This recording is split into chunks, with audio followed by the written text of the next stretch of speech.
Welcome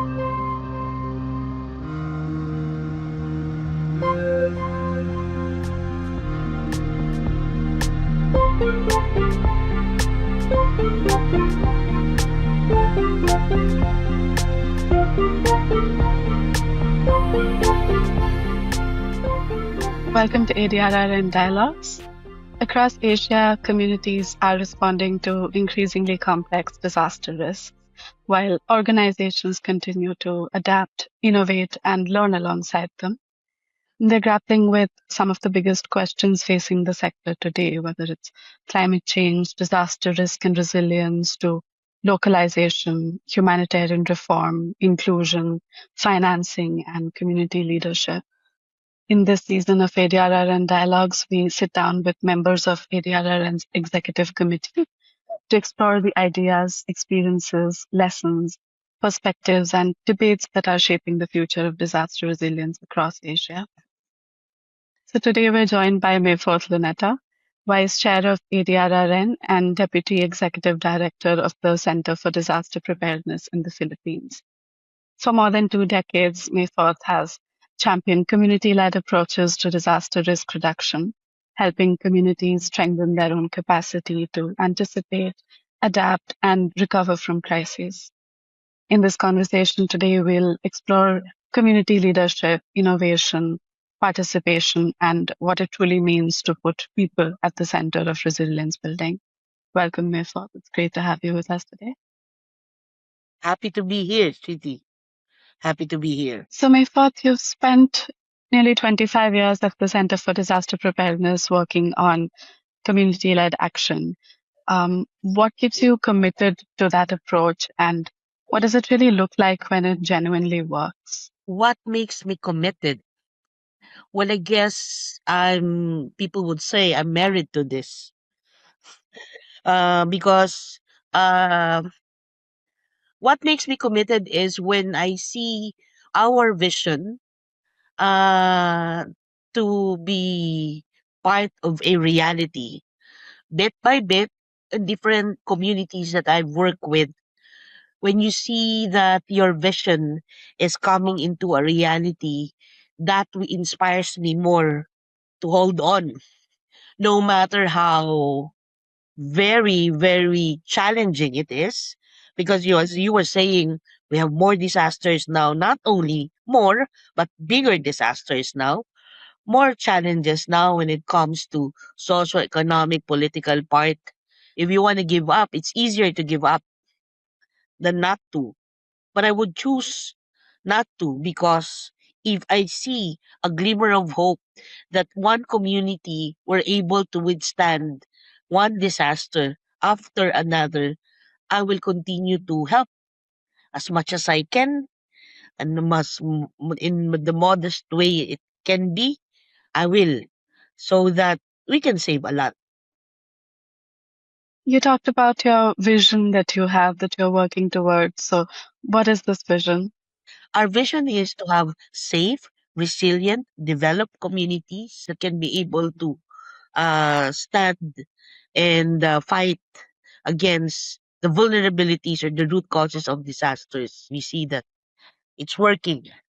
There are a lot of communities being developed, a lot of communities being able to survive the typhoon, the landslide, and all those. If there's a big disaster, then of course the communities that we served with or we fight with, they will be able like to have no casualties, no casualties.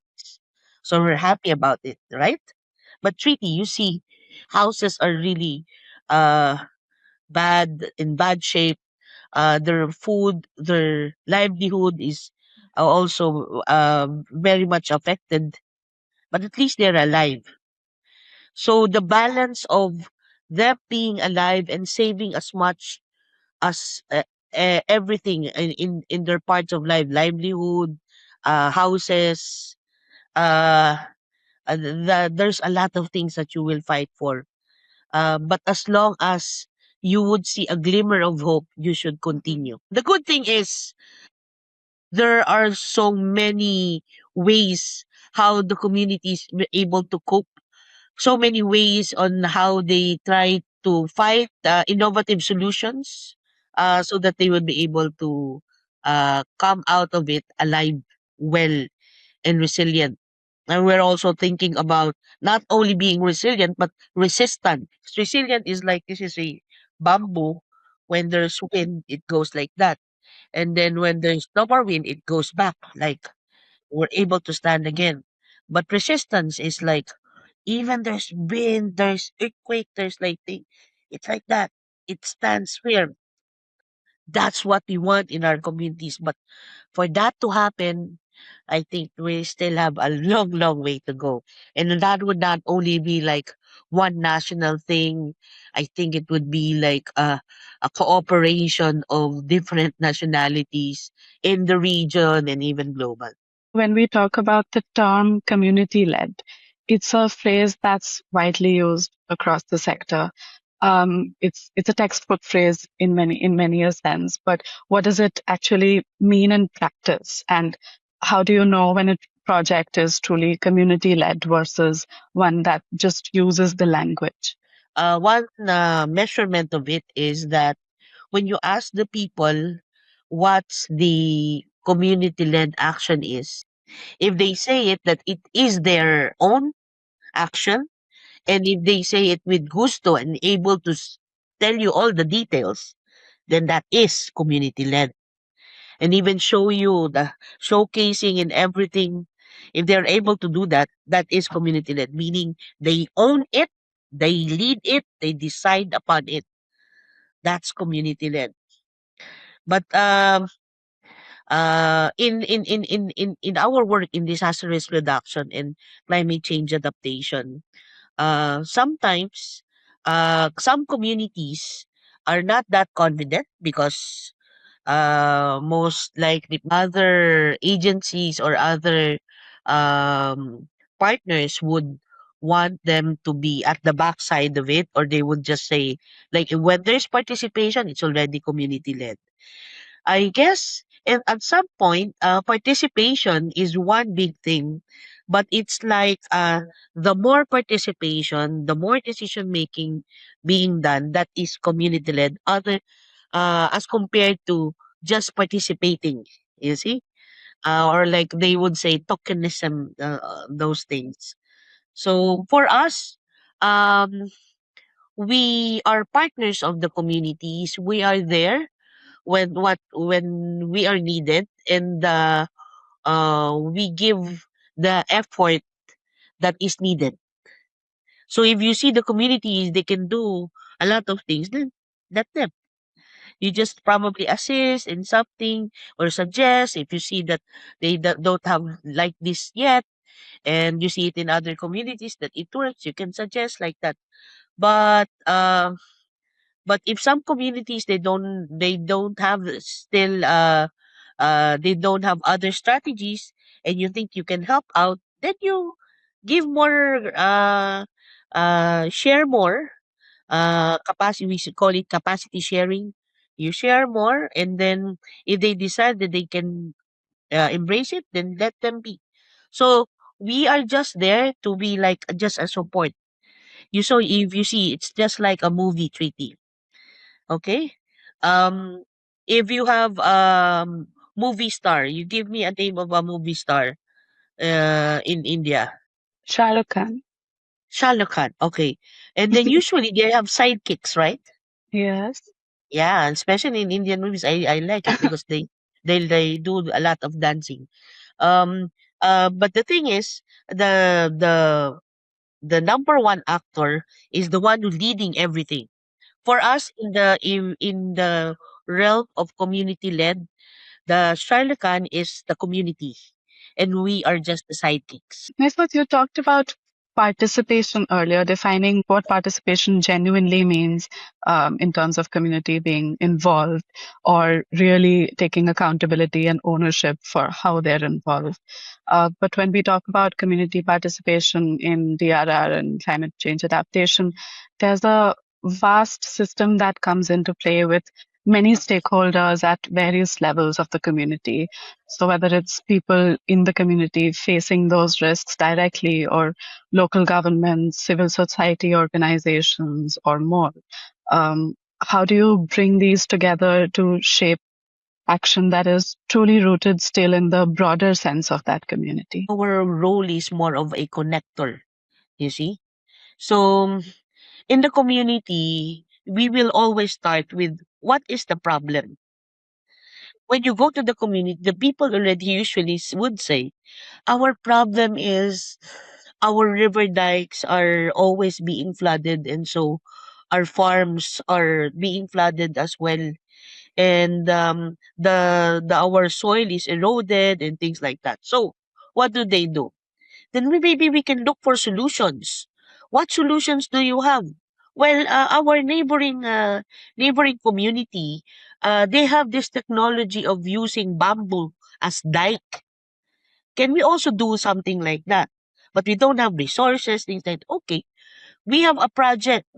Let's say the project is there, like the community-led innovation partnership with ADR, and we have this project. They will be able to help in funding. Okay, so you just give the idea, and then we will see how it is funded. Then it was chosen, then it was funded, and so now the community would be the one to design. Okay, so they will understand the problem, then find for a solution, and then our role is just to connect, help in the resource generation, and then together with them, we try to connect with the local government so that that kind of innovation will not only be standing still as long as the project is there. And then you know what happened? After a time, the bamboo dike was torn down by the government. It was very successful during the emergencies, and they were able during the project they were able to prevent 3 floods, 2 to 3 floods to their farmlands. So it was very successful. But the government part, they tore down. You know why? Because they saw that it is really very effective. Therefore, they say that we really need to protect the farmlands. So what the government did was funded a cement dike already. They removed the nature-based solution. They say they make more definite cement part, so it will become more lasting. But the idea is actually they won. They won in a way that the community was able to show that they were able to protect it, and the government gave the counterpart that okay, we will support the dike now. That before they did not. You see? So it was supported, and in other areas wherein they still don't have that kind of money, the government supported bamboo dike as well. So that when it's rolling, it served the purpose and they have enough money again, then they will do something like that. So I was saying sometimes you see the innovation is also a good thing towards sustainable part. But the crucial thing is it's community led. It was thought of by the people, and when there is partnership with the local government, and so that there's a sustainability part of it, and then they ventured towards that. So the solution now becomes permanent. But again, we will go back there and we will say, was it really effective or shall we go back to bamboo? But the important thing is there is a protection. There was some transformation that happened in the system. Community were the ones who thought about that. We will just CDP supported, the government also supported. So that's the community led part. And also that's how you try to share to other that municipality made a law supporting the bamboo dike. They still supported it in the other villages. But in that village, because they already found enough money to build cement part. So they did the cement part. Hopefully it works, but if not, we will ask the community to just bring back our dike. The good thing is that the government listens to the community. And if you're able to do that, meaning you're a very good ecosystem that is led by the community. When you talk about that knowledge that already exists within the community, and it's a matter of bringing it out, working alongside government bodies to make it more implementable and scale it beyond the term of a project, so to speak. What is one thing that you've noticed that communities have consistently recognized and known that experts who come in from outside might tend to overlook when it comes to DRR? Well, one thing is uh they know what their problem is. For example, in one community, uh there's a typhoon, so they gave a gale warning. Okay, so gale warning means that the fisher folks should not go to the ocean because the waves are very strong and they might be capsized and things like that. So the solution of the government is to have a gale warning, and that's good because they will prevent the little boats to be capsized. Now, what is the problem? They would say the problem is there are a fishermen that is because they go during typhoon season. That's the problem. But actually, the problem is the fisher folk know that it's very dangerous to go out when there is typhoon. But the problem is, what do you think, Triti? Problem is, why do they still go out? Because it's their livelihood. Their livelihood. The problem is they need food. So what should be the solution? The solution would be in what municipality they know about community-based DRR, and they are also always privy of what the community needs. So what they did was they have relief distribution when there's gale warning. It's seldom that here in the Philippines to have something like that.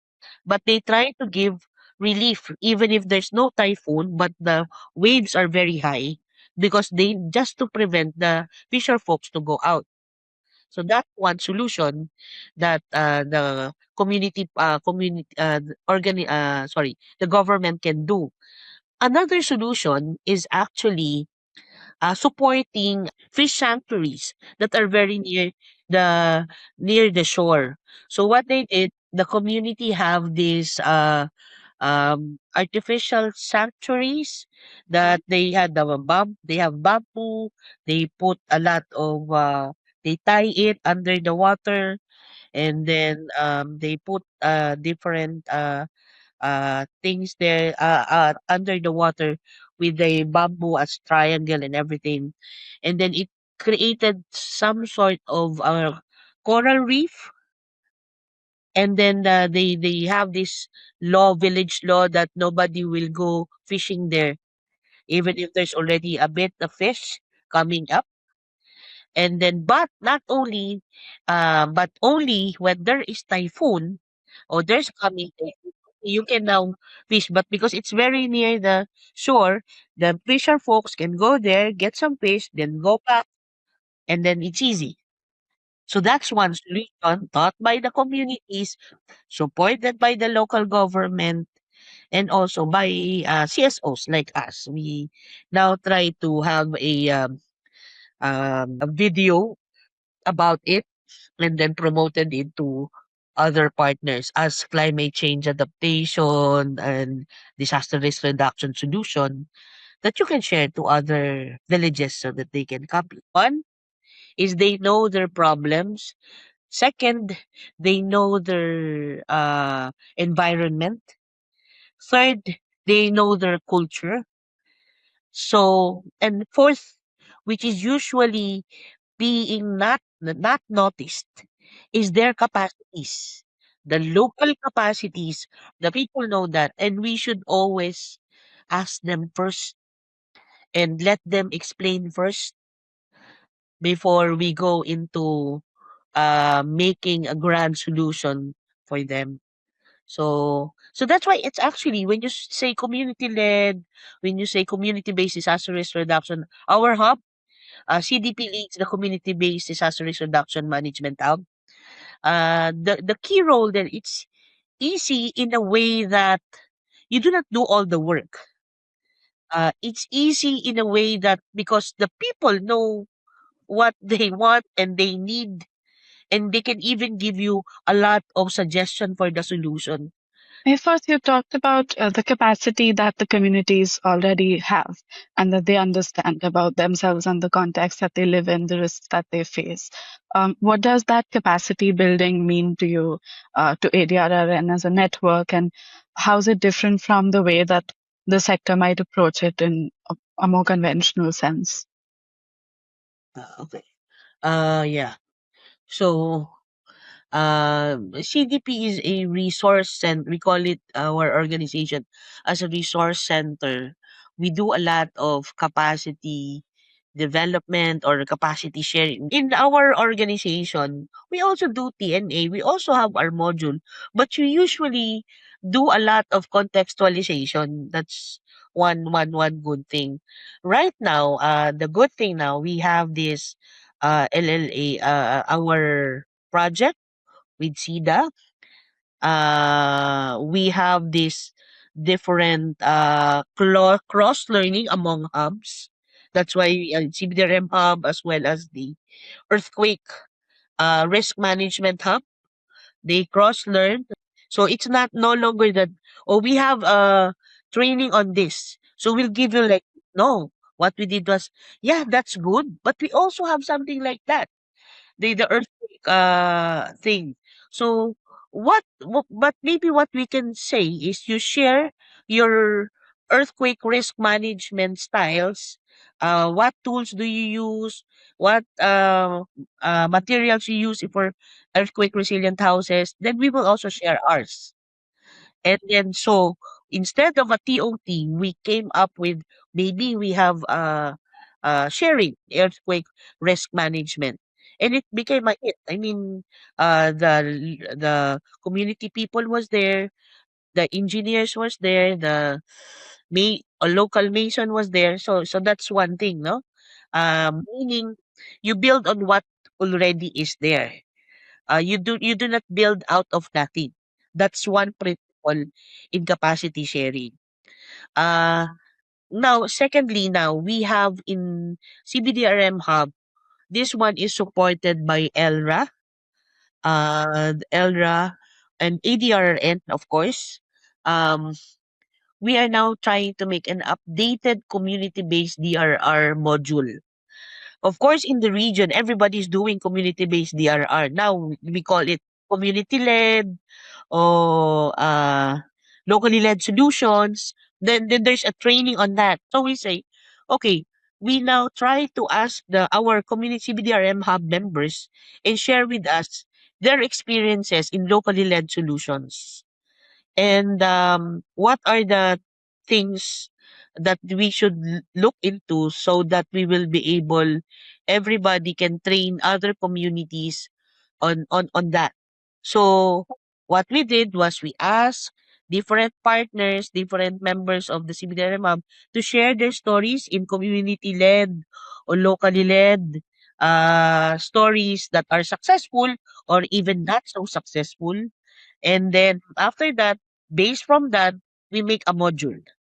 We learn from what we already have and then share it to others.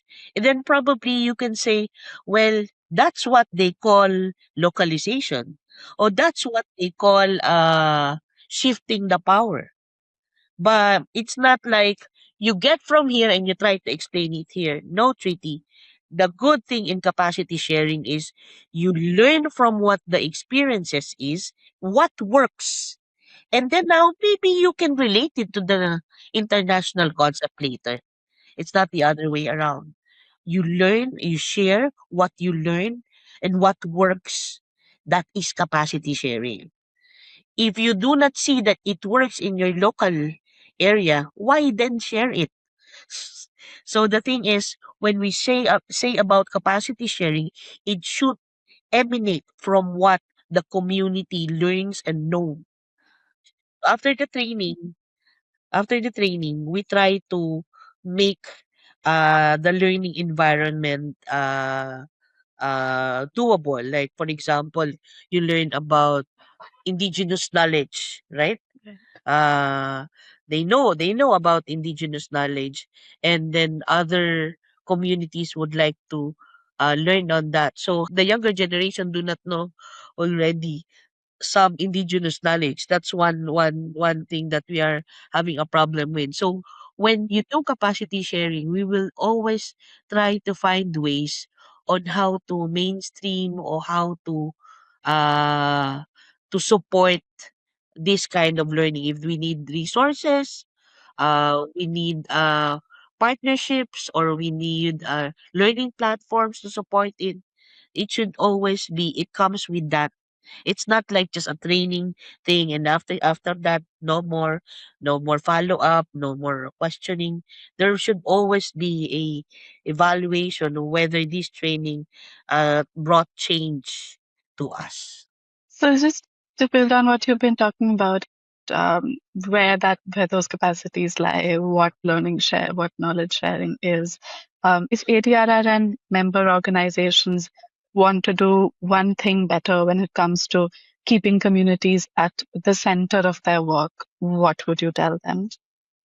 Well, in the CBDRM hub, we do encourage to let the communities be at the center, or be the one leading it. We have different platforms. We have the RHPW, uh, the Regional Humanitarian Partnership Week. We even have our meetings and all those, especially for the Regional Humanitarian Partnership Week, wherein we learn a lot from different partners. We try to bring the voices, no? Not only us carrying the voices of the community people, but really having our community partners be there. I'm just gonna reiterate this one bit story. This is one story of a woman organization whose problem is about health. During emergencies, they lack medicine, and they lack a bit of services in the area. Although the village has the government initiated services, but since the village is very big and their areas are far from the health center, so the services will be longer and sometimes hard to get it. It'll take kilometers, and so their innovation, they thought of an innovation wherein uh instead of the one community health center, they built another health center. And that community led health center, they train the mothers to be health services provider, so that you can make when there's a problem when it comes to disaster or armed conflict, the mothers can easily help with the problem with the health, so as easily as possible. So what they did was a lot. They trained on massage. they they train on making a herbal medicine. They did that, and that was very successful, to the point that even when there was disaster in a neighboring village, they used their herbal and give it to the other neighboring village for free. Yeah, because they say that we can do this. But what they did was, in regular times, they try to sell it, so the earnings, they can, there's an emergency, they can use the earnings to others. So, simple things. And they train a lot of women, and from their members, there are like more than 10 or 20 now. It's almost less than 100 members. And before, some of the community members would say, "Oh no, it will not work." You know, at the end, the one that who said that is now a member of that, or of the community organization, who's doing doing the herbal They call it Lawi Fitinanaan, meaning healing center. And the group is Pandan Tri Women People. What is Tri Women? Because there are Christian, there is Muslim, and there is indigenous people. All of them different beliefs, but they come together as form of a solution to bring health to their community. While the men are fighting, the women are trying to embrace the peace. So organization wise, they become bigger. Innovation wise, it became stronger. And then these people, we now brought them to the Regional Humanitarian Partnership. They already won, the leader already won the All Leader awardee in our ADRRN.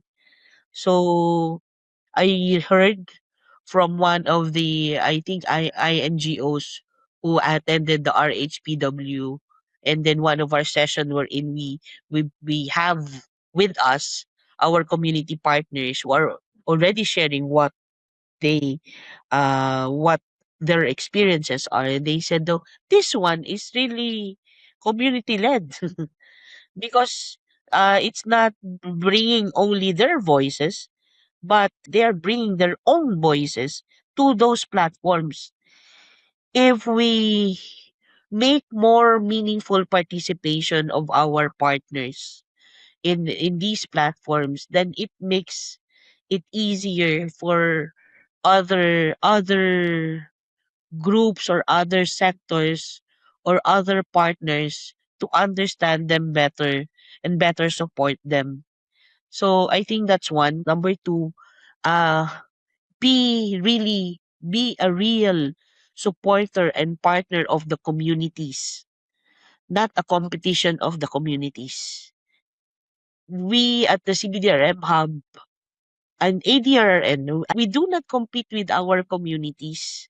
We are, as much as possible, we do our role is really to make sure they are empowered.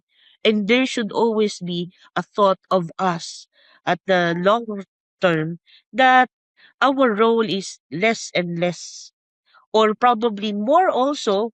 We have more roles, but in not in a way that we overshadow our communities, but instead we do more of supporting rather than us being at the forefront. What CSOs like ADR and uh, we should always have our hearts towards the communities so that our hope will not expire. Instead, our hope will bring fire burning in our hearts and give light to the region wherein there is already darkness being given by the different disasters that we have. As long as we have that hope and will continue to help our communities have that hope and to together do our solutions together, then we will make Asia the most resilient region in the world. So never give up, no matter how bad it is now. Just let's celebrate in our simple victories that we have and share these little victories that we have. As long as we do that, our little victories will become big victories, Tweety. And our victory here in the Philippines will also be your victory in India, in Nepal, in Cambodia, in the region, and even in the world. So that's it. Let's keep on fighting for our resilience in real development and hopefully resistance. Thank you so much for joining us on ADRR and Dialogues, Mayfort. I think today we've really talked about the power of community leadership, about the importance of what genuine participation from communities looks like, the many ways that communities themselves have the knowledge, drive innovation, resilience, and hopefully one day resistance that you talk about. This conversation reminds us that lasting change can happen when communities are not simply beneficiaries of programs that are drafted and curated outside of the communities, but where communities become active leaders in shaping their own processes, their own futures, their own paths towards resilience in the region. Thank you so much for sharing your experiences and thoughts with us today. It's been wonderful to have you.